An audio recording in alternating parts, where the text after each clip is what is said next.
to Spoken World. Thank you, everybody, for joining me here today. It's really great to be among so many wonderful poets, and happily I can say poet friends from around the world. I'd like to begin today by sharing a few poems with you from my poetry collection, Full Moon Fire. This is a collection that traces the journey of love in parallel with the phases of the moon. So I'll begin there.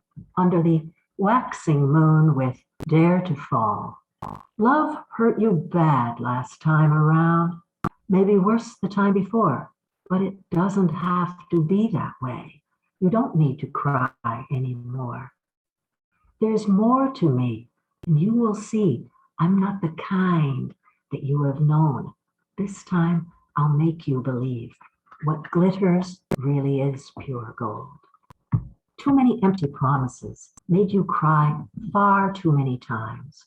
Broken dreams and bitter kisses, you can leave all that behind. It can be hard to trust. I know.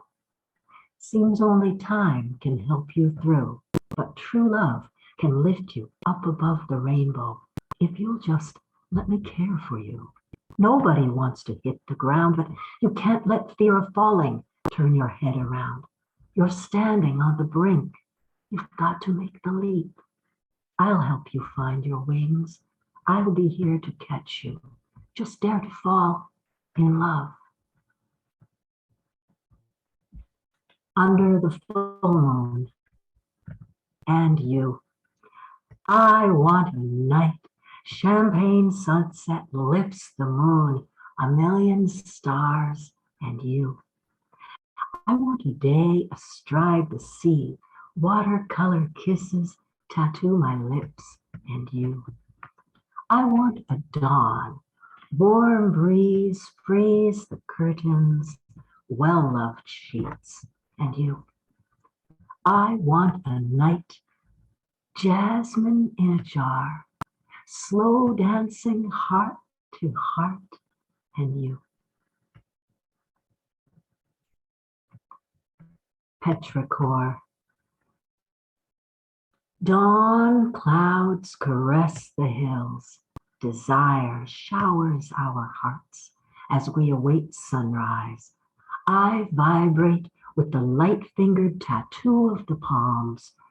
You inhale me with the green scent of rising earth.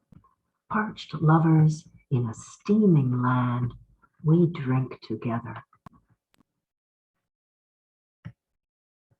Rose. When I want to hold you, I roam a secret garden. Drunk with summer dreams, I raise a rose to my lips. Thorns yield to my touch, for I know to caress them tenderly as a robin's pearls. Rose blush tints my mind like pale scent from your body when my lashes kiss your thighs. Butterflies thirsting for drops that cling to your moist stem. After the dawn rain, petals unfold against my cheeks. Morning dew cools my tongue, and I inhale you. Waning moon. I hear you, baby. You're in love with me. You can't be with me and still remain married. Don't say I demand when I say you can't camouflage me, make love unseen. Don't make me tell you dignify the path, wear it like a badge. Don't make me call you out.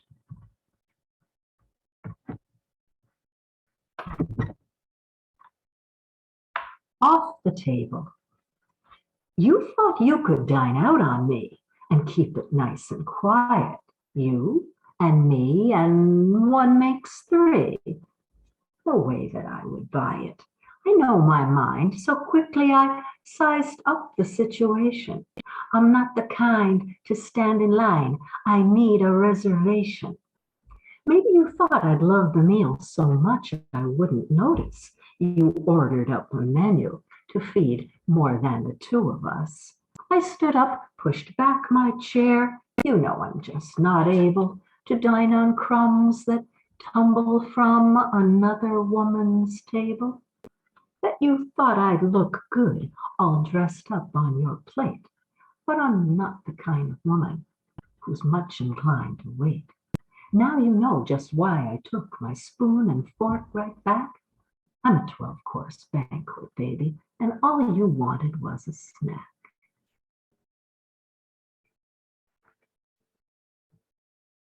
Under the new moon. Kinsukuroi woman, torn and thrown to the ground, vessel shorn from careless hands. I am Kinsukuroi woman. On my face, valleys etched one teardrop at a time. On my back, ashes of cooled passion. On my hands, scars bared beneath faithless promises of gold. Breaks and tears filled and fared with precious elements, all forgiven like renewed vows, more beautiful for broken, lost but better so. Patient forgiveness resides in the careful lines of gold that illuminate the damage and become my history. Nothing to disguise in vicissitudes of time. Wrinkles of joy and madness line my living face. They are what makes me beautiful. They are what you call mine. And finally, because the new moon is both dark and offers promise, at least to me, full moon fire finishes with time for love. Time for love. We gotta make time for love. Love making time for love making time. Time for love. We used to make time for love. Loved making time for love making time. Time's come and gone for love we used to make time for. Now we're out of time for love, out of love for all time. Time for love. If only we could turn back time. Loved making time for love making time. Time's come around for love we used to make time for. Now we're back in time for love. Time for love for all time. Part 1 from Full Moon Fire. As David told you, and many of you know, I was born in the US and raised in Canada. And about almost 22 years ago now, I moved to the island of St. Martin. And the next few poems are from a new manuscript that I'm working on called Rainbow Country. We get quite a lot of short duration rain and plenty of rainbows on the island. And I'd like to share 3 poems with you from that coming manuscript. The first is called Osuna. Legs outstretched, arms akimbo, Osuna strides through the village, as she has from the dawn of time in the beginning place. When she hears the djembe drums, her heart beats with pride. She remembers the salt spray against her face, the ocean's tears that could not quench her thirst, even as those 2 strong arms bore her to the new world, where she stands resilient, tall as the tamarind tree, provoked by centuries of storms, brighter than the moonlit night, rising above the darkness of the land, and secret hearts Moko Jambi pours forth her guardian light. The roots of trees. I do not know if the tamarinds and oaks guard their feelings beneath their thickened skin, pockmarked by blights and storms, natural and unnatural. I cannot say with certainty if forest memories ebb and flow through their xylem and phloem, only to accumulate at last in emotional dendrochronology. But I want to believe I do as those hillside elders do when I protect my heartwood. In times of distress, their longing roots plunge deeper, awash in emerald oxytocin that drives them even through rock toward the least they need to survive. Like the gnarled giants, I have weathered loss of face, loss of dignity, a near loss of mind in my time, yet it comforts me to think love burrows on like the roots of trees. And of course, on an island, we must say, you have never seen the ocean? Is it true, love? You have never seen the ocean? You come from an ancient land locked away from the sea, where the first hunters roamed in waist-high grass and climbed for days to the tops of cloud-wreathed mountains.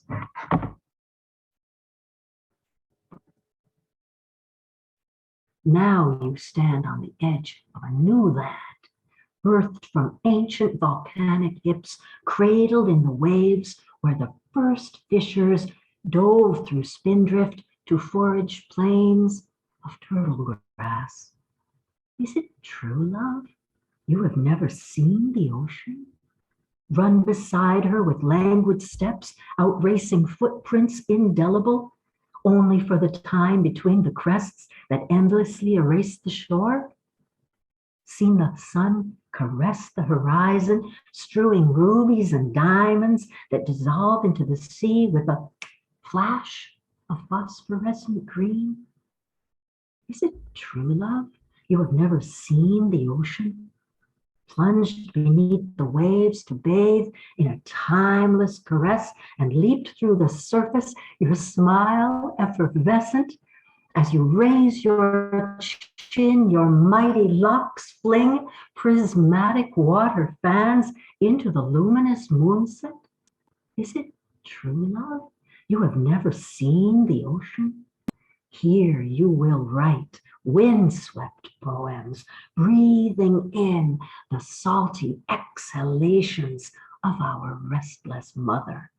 By night, the stars will crown my hair, candelabrum around my head, shining on our table in the sand where we dine on each other.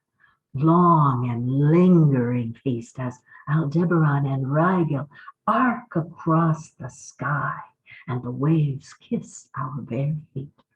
Is it true, love? You have never seen the ocean? Thank you. That's a little taste of St. Martin. Some of you will also know that I've mentioned from time to time my daughter Julia, who's a young singer and herself a poet. And I'd like to share 3 poems that I consider to have been inspired by premonition dreams. Each of them involves my daughter. Of dolphins. I knew you were coming the night I dreamed of dolphins, walking with your father beneath moonlit veils of Spanish moss. And yes, Michael, twice Spanish moss in a day. So unlike the icy drapes that cascade from northern roofs, I had gazed with joy and awe so many years before as those sleek coursers sign curved. That night, I stood on boulders, peering into a sea the color of pecans. From a depth where even my night mind knew no air breather could ascend, a dolphin flew toward the surface. Mesmerized by that determined arrow, I stared as if into a hand mirror when the dolphin stood tall on his silver flukes, held me in the full sunshine of his indelible smile and kissed me on the cheek. Unpleating my body in one move, I sat up sure, like tropical dawn that bursts from dream to daylight, knowing as I have never known anything before or since. You were coming the night I dreamed of dolphins. Dream number 2, premonition. All these years, I never told about the ghost. Not because she frightened me especially. I'm a notoriously non-magical thinker, though I was taken aback by the petite blonde apparition. Dutch blue pinafore over white church blouse, staring back at me earnestly from the foot of my honeymoon bed.